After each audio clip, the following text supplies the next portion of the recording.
Hey guys, how's it going? Hope you're doing well. My name is Crown, and today I'm going to read you some very interesting stories that I hope that you're gonna love. And now, without further ado, let's go!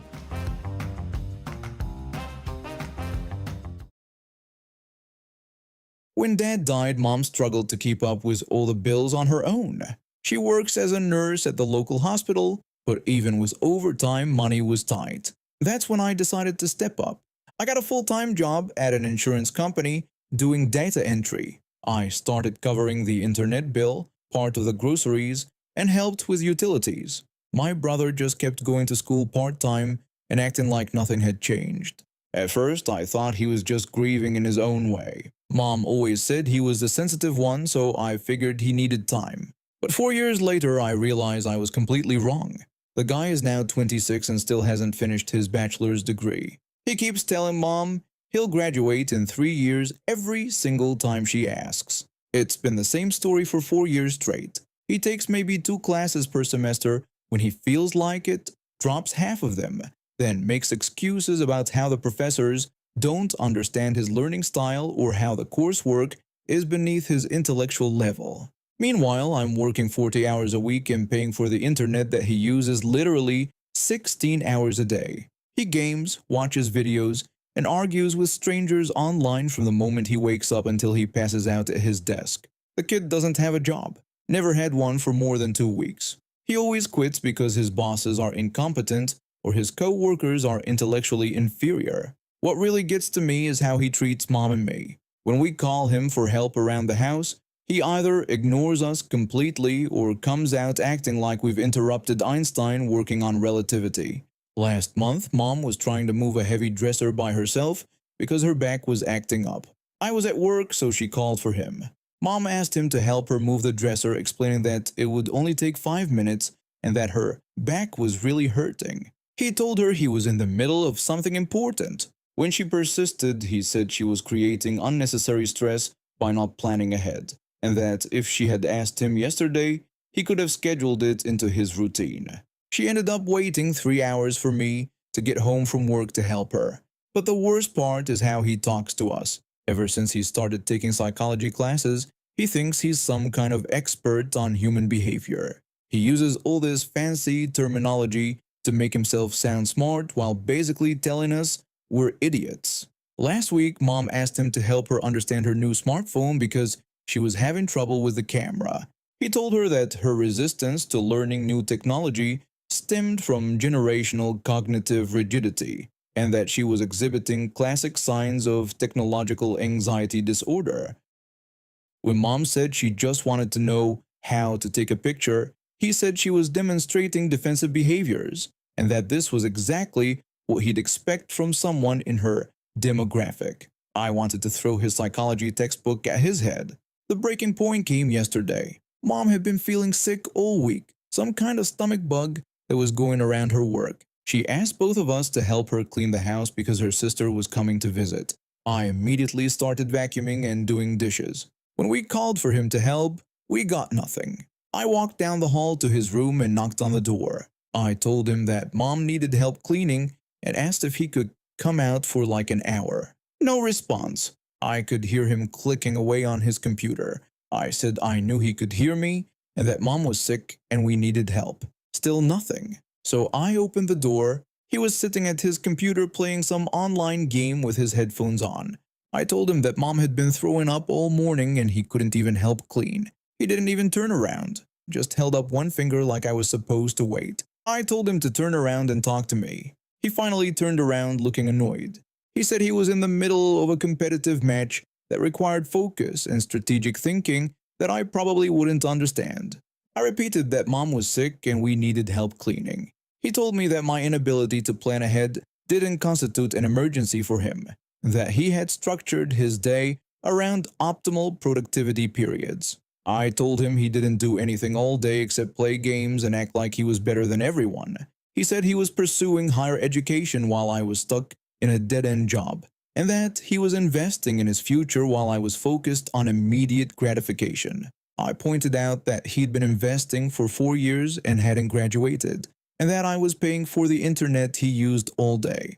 He said that was my choice and that he never asked me to pay for anything. The smugness in his voice was unreal. I stood there for a minute trying to think of what to say. Then he just turned back to his computer and put his headphones on.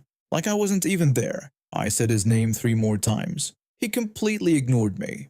So I left his room and closed the door behind me, harder than necessary. That's when I remembered that I am the one paying for the internet. I pulled out my phone and opened the app that controls our router, found his devices, his computer, his phone, his gaming console, and clicked disconnect on all of them. About 30 seconds later, I heard him yelling from his room asking what happened to the internet. I called back that I didn't know, maybe there was an outage. He shouted that it was only his devices and everything else was working. I said that was weird, and maybe he should call the internet company and figure it out. He came walking out of his room and accused me of turning off his internet. I told him I paid for the internet, and if he wanted to use it, he could start helping around the house or get a job and pay for it himself. He said this was psychological manipulation and that I was using financial control to exhibit dominance behaviors. I said I was using my money to decide how my money gets spent. He said he was telling Mom, and I told him to go ahead. So he did. He went running to Mom like a little kid, explaining how I was financially abusing him and violating his autonomy.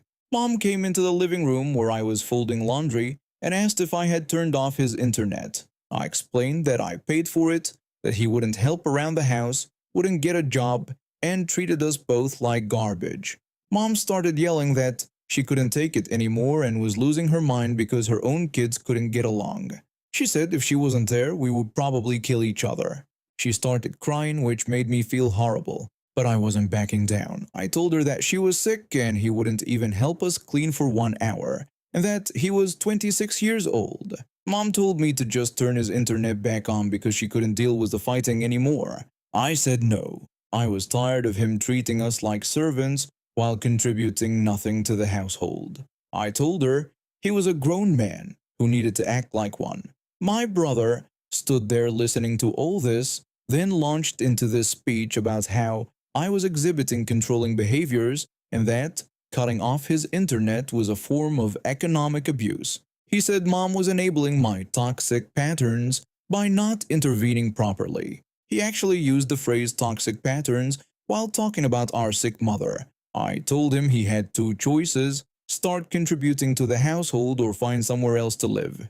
He said I couldn't kick him out because it wasn't my house. I reminded him that I was paying half the bills and that Mom was exhausted from dealing with his attitude.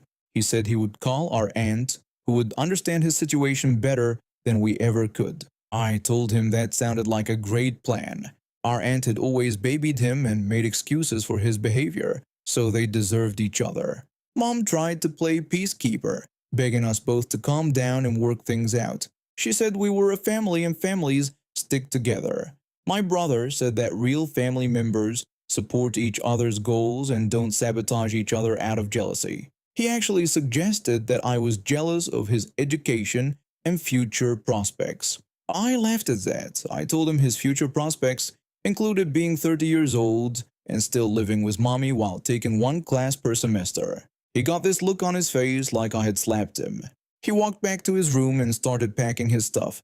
Mom begged him not to leave, saying we could work everything out. He told her that he couldn't live in such a toxic environment anymore, and that he needed space to focus on his personal growth.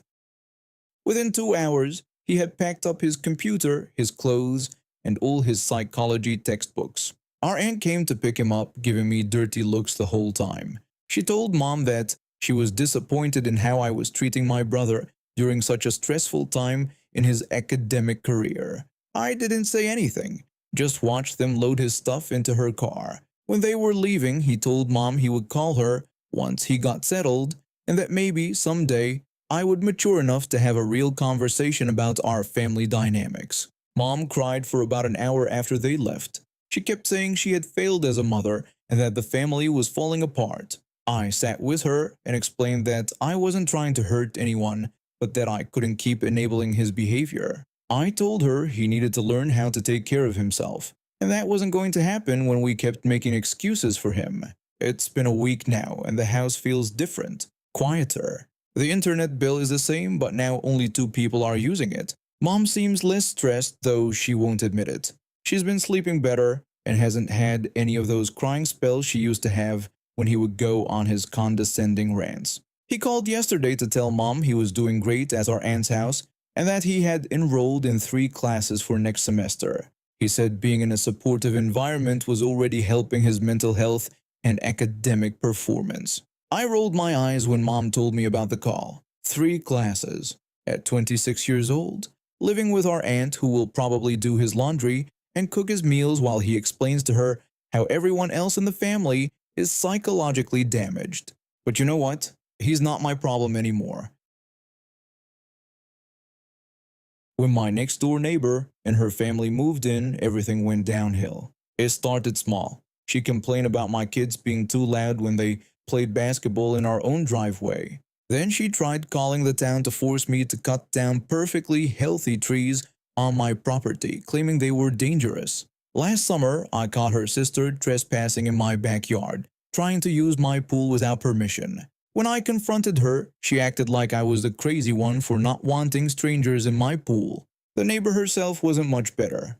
Just last week, she tried to steal a package that was clearly delivered to my address, insisting it was hers even though my name was right there on the label. Her husband seems like a decent guy and always apologizes for her behavior, but he never really does anything to stop it. Today was the final straw.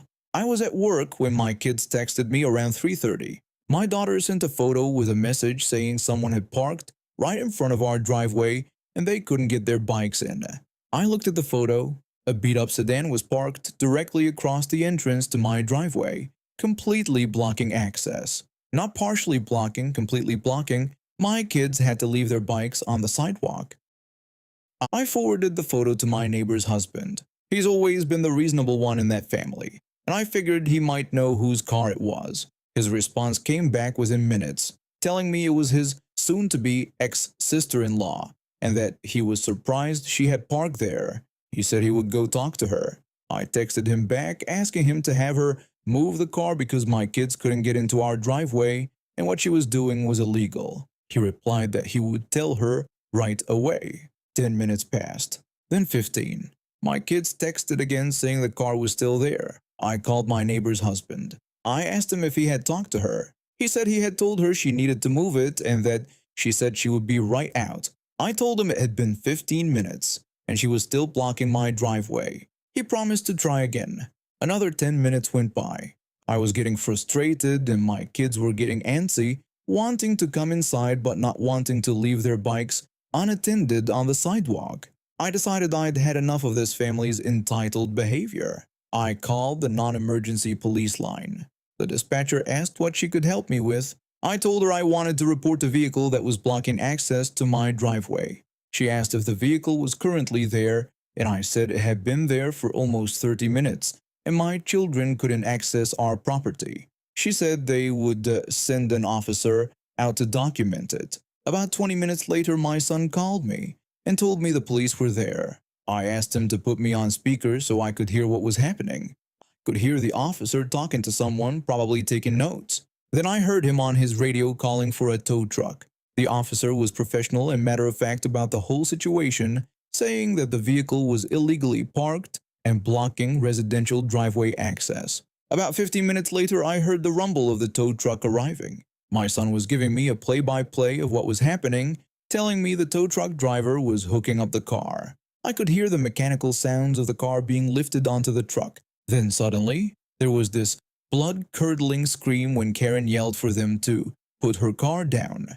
My son whispered into the phone that she had just come running out of the house. I could hear everything through the phone. The woman was absolutely losing her mind, screaming that they couldn't tow her car and that she was just visiting. The officer told her that her vehicle was blocking access to a private driveway, which was illegal parking. She screamed back that she didn't care and demanded they put her car down. The officer explained that her car was being impounded and offered to give her a ride to the impound lot if she didn't have the towing fee, but the car had to be removed. Instead of being reasonable, this woman completely lost it. She kept screaming that she wouldn't let them take her car. My son whispered that she was trying to stand in front of the tow truck. The officer told her to step away from the vehicle immediately. She yelled back, telling him to make her, and claiming this was theft. Then I heard scuffling sounds and the officer's voice getting stern when he told her not to interfere with the towing process and to step back. She screamed at him to get his hands off her and said she was getting in her car. More scuffling occurred, and then I heard the officer calling for backup on his radio, saying he needed assistance because the subject was attempting to interfere with a legal tow and was resisting. My son was practically whispering into the phone telling me that she had tried to get into her car while it was on the tow truck, and when the officer stopped her, she started swinging at him. This grown woman was having a complete meltdown in the middle of the street. The officer told her she was under arrest for assault on a police officer and interfering with a tow truck operation. She screamed that this was ridiculous and that she knew her rights. I listened when the officer read her the Miranda rights while she continued to scream and protest. The whole neighborhood had probably come out to watch this spectacle. The tow truck driver, who had stayed remarkably calm through the whole thing, said he was heading to the impound lot. The officer thanked him and told Karen she was coming with him to the station. She demanded to call her lawyer and claimed this was harassment. The sounds gradually faded when they put her in the police car. My son came back on the phone and told me that was insane. He said she was gone, and so was her car, and our driveway was clear now. I asked if he and his sister were okay. He said they were fine, but that the lady was completely crazy and half the neighborhood was watching. When I got home that evening, my neighbor's husband came over to apologize. He looked embarrassed and exhausted. He said he was sorry about what happened and that he had no idea she would react like that. I told him it wasn't his fault, but that I hoped he understood why I called the police since she was blocking my driveway and refused to move her car. He said he completely understood and that she had been staying with them temporarily while going through her divorce, but after today, she wasn't welcome there anymore. Later that evening, my neighbor herself came over. I was expecting another confrontation, but she surprised me. She said she had heard what happened with her sister. I said that it was quite a scene. She admitted that she knew we hadn't always gotten along, but what her sister did was completely out of line. She said her sister wouldn't be staying with them anymore. It felt like a small victory, but I was still cautious. This family had caused me enough problems already. The next morning, my neighbor's husband knocked on my door with an update. He said he thought I'd want to know that she had spent the night in jail and had to pay over $400 in fines and towing fees to get her car back. I said that was expensive. He explained that's what happens when you assault a police officer and interfere with a legal tow. He said the officer told him that if she had just let them tow the car and walked away, she would have only been out the towing fee. So instead of paying maybe $60 for the tow, her entitled behavior cost her a night in jail, over $400 in fees, and probably a criminal record. My kids and I can now park in our own driveway without any drama, and the troublesome sister is banned from the property. I'm the district attorney for our county. Been doing this job for 8 years now, working my way up from a junior prosecutor. Most people don't recognize me unless they've been in my courtroom or see me on the local news during high-profile cases. I prefer it that way. It lets me live a relatively normal life outside of work. That morning, I was heading to my favorite coffee shop before going to the office. I had a big case starting that week, an armed robbery with multiple charges including assault with a deadly weapon. The defendant had been threatening witnesses, so we've been working extra hard to make sure everything stuck. I was stopped at a red light, checking my phone for any updates from my team when I heard tires screaming behind me. Before I could even look up, wham! The impact threw me forward hard. My airbags deployed with that sharp chemical smell, and my ears were ringing from the noise. I sat there stunned for a few seconds, trying to process what just happened. My neck was sore and I could already feel a headache coming on. I turned off my car and started to get out to check the damage. That's when I saw her walking toward me. Middle-aged woman with that specific haircut and the look of someone who's used to getting her way. She was already yelling before she even reached me. She immediately started screaming that the accident was all my fault. She claimed I had stopped too suddenly at the red light. I tried to explain that I was completely stopped when she rear-ended me, but she wouldn't listen. She kept yelling that this was my fault and that she had been driving for 30 years without an accident. I looked at the back of my car. Her car had crumpled my bumper pretty badly. The impact was hard enough that I could see damage to my trunk too. Meanwhile, her vehicle just had a scratched front bumper. I suggested we call the police and let them sort everything out.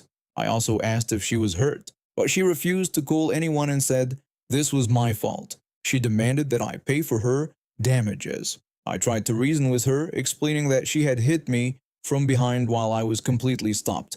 I told her this was her fault and that we needed to exchange insurance information. That's when things took a really dark turn. She looked around to make sure no one else was watching, then opened her jacket. I could see a pistol in a holster on her hip. She told me to listen carefully. She said when the cops arrived, I was going to tell them that I had backed into her. She wanted to know if I understood what she was saying. My prosecutor instincts kicked in immediately. I started memorizing every detail, the make and model of her gun, her license plate, her appearance, everything she was saying. I told her that I wasn't going to lie to the police about what happened. She stepped closer and put her hand on her gun. She said I would definitely lie for her because if I didn't, she was going to put a bullet between my eyes right there. She asked if I thought she wouldn't do it, claiming she had nothing to lose. I asked her if she was really threatening to kill me over a simple car accident. She said it wasn't a threat but a promise. She repeated that I was going to tell the police I had backed into her, or I would find out just how serious she was about her threat. I stayed calm and pulled out my phone. I told her I was calling 911 right then. She said that was fine, but reminded me again what I needed to tell them when they arrived. I dialed and waited for the operator to answer. When the emergency operator came on the line, I told them who I was. I explained I had been in a car accident at the intersection of Main and 5th Street. I told the operator that the other driver had just threatened to shoot me if I didn't lie to police about what happened. I said she was armed and making death threats, and I needed officers there immediately. I watched her face go completely white when she heard me identify myself. Her hand dropped from her gun like it was on fire. She asked in shock if I was really the district attorney. I said that I was. I then explained to her that she had just committed aggravated assault with a deadly weapon, making terroristic threats, and attempted witness intimidation. I told her these were all felonies. She started backing away from me, shaking her head. She said that she didn't mean what she said and that she was just upset about her car. I reminded her that she had threatened to murder me over a fender bender that was her fault to begin with. The police arrived within minutes. I knew most of these officers from working with them on cases. Officer Danny was the first one to reach us. The officer asked if I was injured and mentioned they had received a call about threats being made. I told him I was okay but explained that this woman had rear-ended me at the red light, then threatened to shoot me if I didn't lie and say I had backed into her. Officer Danny looked at her. She was now sitting on the curb with her head in her hands. He told her to slowly stand up and put her hands where he could see them. She said that this was all a misunderstanding and claimed she had never threatened anyone. I pulled out my phone again and told the officer that I had actually recorded the entire conversation after she made the first threat. Her face went even paler when she heard this. Officer Danny carefully removed her weapon and placed her in handcuffs. He began reading her rights. While they were processing her, another officer took my statement and photos of both vehicles. The damage clearly showed she had hit me from behind at significant speed. She kept trying to talk her way out of the situation. She told the officers that she was a respected member of the community who volunteered at her church. She said she would never threaten anyone. Officer Danny told her that she had threatened to kill the district attorney and that they had it recorded. He said there was no talking her way out of this situation. When they loaded her into the patrol car, she looked at me with pure hatred. She said this wasn't over between us. I told her that, actually, it was over. I explained that making additional threats against the prosecutor was another felony, and I suggested she keep talking if she wanted more charges. She finally stayed quiet after that. The traffic incident report was straightforward. She was cited for following too closely and causing the accident. But the criminal charges were what really mattered. Aggravated assault with a deadly weapon, making terroristic threats, and witness intimidation. With her previous record that came to light during booking, she was looking at serious prison time. 3 months later, she pled guilty to avoid trial. The judge gave her 5 years in state prison. Her lawyer tried to argue that she was just having a bad day and didn't mean the threat seriously. The judge wasn't buying any of it. He said that the defendant had threatened to murder a prosecutor to cover up her responsibility for a traffic accident. He called it a complete breakdown of respect for law and order. Then he sentenced her to 5 years in the Department of Corrections. My car got fixed, my neck healed up fine, and I had one of the most clear-cut cases I'd ever prosecuted. I have ADHD, and one thing I learned the hard way is that if I don't have a system for meals, I'll either forget to eat or spend way too much money on takeout. So I came up with this meal prep routine that works perfectly for me. Every 2 weeks, I spend a Sunday afternoon making 30 portions of 3 different meals. I use these plastic containers with compartments, and everything goes straight into my deep freezer. I rotate what I make based on what's on sale at the grocery store. It keeps my food budget predictable. It means I always have something ready to heat up. The system works so well that I usually end up with extras. Sometimes I'm not as hungry as I planned, or I get invited out to dinner more than expected. Right now, I had about 25 extra meals just sitting in my freezer. My friend had been complaining about money for weeks. Every time we talked, she'd bring up how broke she was. I get it. I've been there. There were times when I had to choose between paying for gas or buying groceries. It's a horrible feeling, and I wouldn't wish it on anyone. 2 days ago, she really got my attention when she said she was skipping entire days of eating because she literally had no food and no money to buy any. When someone tells you they're starving and you have extra food just sitting in your freezer, it seems like a no-brainer to help out. I texted her and offered to bring over some of my extra meal prep portions since I knew she was struggling with food. She was incredibly grateful and said it would be amazing because she was tired of being hungry all the time. I told her I could swing by after work with a bunch of them. She responded saying I was literally saving her life and thanked me over and over. I felt good about it. This is what friends do for each other, right? I had extra, she needed it. Problem solved. I spent my lunch break picking out a good variety from my freezer and loading them into a cooler bag. But then I was getting off work and decided to check Snapchat while walking to my car. That's when I saw her story. She was at a tattoo shop showing off a fresh piece on her arm. I recognized the art style immediately because I follow the artist on Instagram. They were doing a Friday the 13th flash event, and I had actually been tempted to go myself.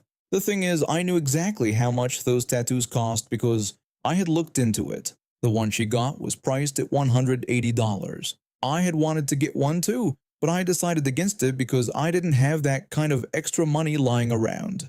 I sat in my car staring at the story, feeling confused and honestly a little angry. This was the same person who had told me she was too broke to eat. The same person I was about to deliver free meals to. Yet somehow she had found $180 for a tattoo. I decided to message her about it. I asked her how she was able to afford a tattoo when she had just told me she was too broke to buy food. Her response was casual and dismissive. She said she was always able to scrounge up cash for new tattoos, like it was the most normal thing in the world. I stared at that message for a full minute. Always able to scrounge up cash for tattoos but not for food? Something wasn't adding up here. I told her I wasn't going to bring the meals anymore. If she had money for a tattoo, she was obviously not as desperate as she had made it sound. She asked if I was serious, and I confirmed that I was. I explained that I was going to help because I thought she was actually struggling. That's when she completely lost it. She called me a horrible name and said I was being classist. She argued that poor people are allowed to have nice things too. I tried to explain that this wasn't about poor people having nice things, but about her telling me she was starving while spending almost $200 on something completely unnecessary. She got even more upset and said she couldn't believe I was doing this to her. She thought I was supposed to be her friend. I told her that friends don't lie to each other about being desperate for help. She didn't respond after that, but I could see she was posting on her Instagram story. I didn't check what she was saying. I had a pretty good idea it wasn't flattering toward me. I drove home with a cooler bag still in my back seat thinking about the whole situation. When I was really struggling financially, I remember walking past the tattoo shop in my neighborhood every day on my way to work. I would look at the flash sheets in the window and think about how nice it would be to get some new ink. But I never did because I knew the difference between wanting something and needing something. The next day at work, I was still thinking about it when I got a text from another friend in our group. She wanted to give me a heads up that my friend had been telling people I was being mean to her because she got a tattoo. According to this friend, she was making it sound like I was judging her for spending her money how she wanted, and that I had decided to be cruel out of nowhere. I asked if she had mentioned the part about claiming she was starving, and my friend said no, she had left that part out completely. That's when I realized I needed to set the record straight.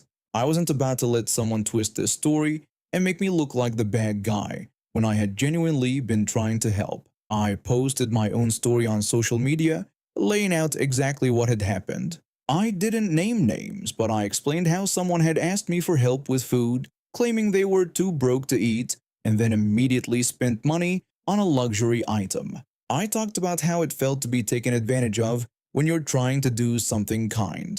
The response was immediate and overwhelmingly supportive. Apparently, I wasn't the only person she had asked for help recently. Several mutual friends reached out to tell me similar stories. One had given her grocery money the week before. Another had bought her lunch just 3 days ago. She had been going around to different people with the same story about being too broke to eat.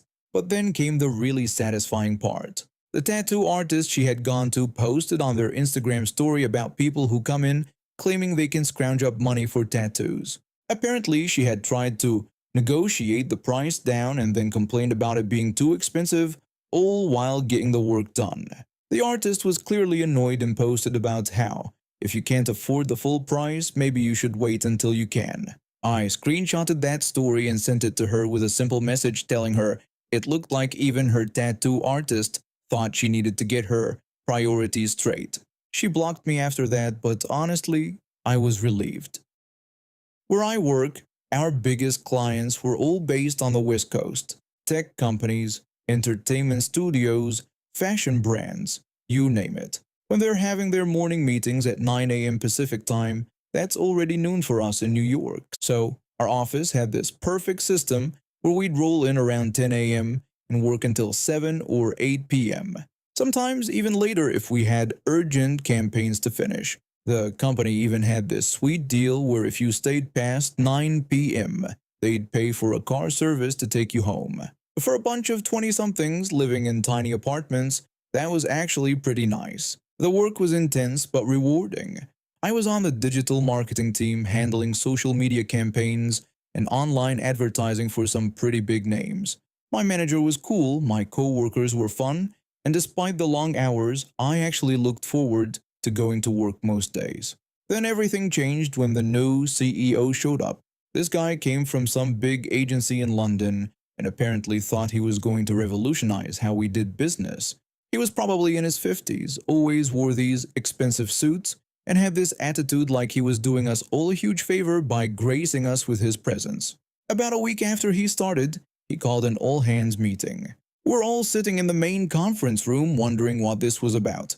The CEO stood up and told us he'd been watching how the office worked, and he wasn't happy about it. He said that in Europe, people understood discipline and structure. Then he dropped the bomb, starting immediately everyone had to be in the office by 8 a.m. sharp and could leave at 5 p.m. He said this was how real professional businesses operated. I looked around and saw a bunch of confused faces.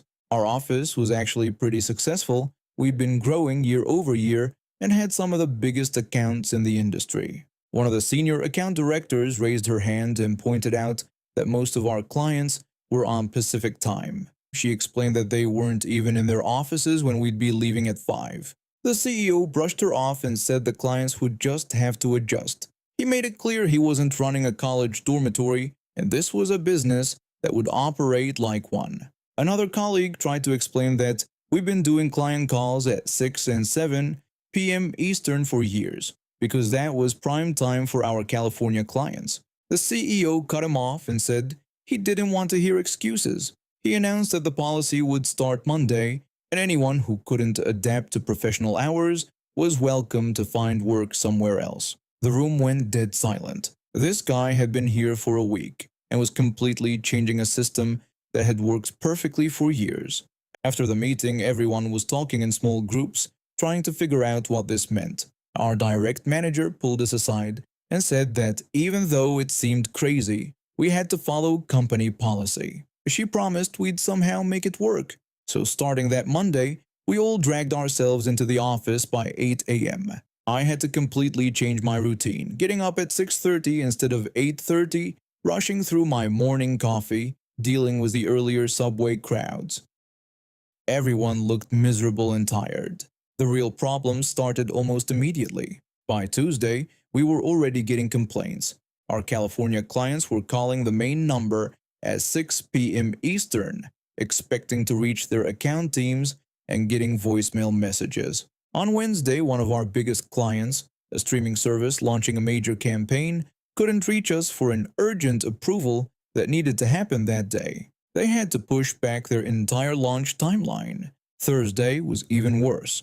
A tech startup we worked with had a crisis with their product launch. They needed immediate damage control for their social media, but we were all long gone by the time they realized what was happening. They ended up handling it themselves and weren't happy about it. By Friday, the complaints were pouring in. Clients were calling the CEO directly, demanding to know why they couldn't reach their teams during West Coast business hours. The following Monday, the CEO called another all-hands meeting. This time he looked a lot less confident than before. The CEO started by saying there had been some adjustments needed to the new schedule. The same account director from before spoke up and told him that 3 of our clients had threatened to review their contracts that week. She explained that the clients said we weren't available when they needed us. The CEO admitted that yes, they were exploring solutions to the problem. Solutions? The solution was obvious to everyone except him. By Tuesday of the second week, we got an email that made everyone smile.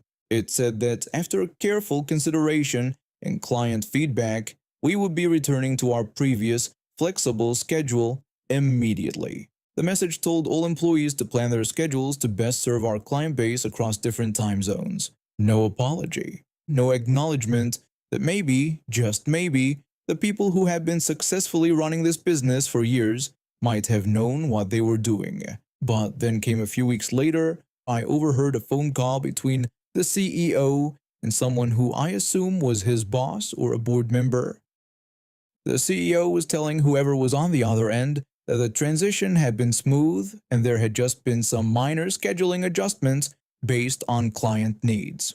He was trying to spin it like it was all part of his brilliant master plan instead of admitting he'd nearly tanked several major accounts with his arrogance. He left the company 6 months later. Apparently, his European approach wasn't working out so well for an American agency with American clients. And now we have reached the end of today's stories. Thank you for watching, and see you next time.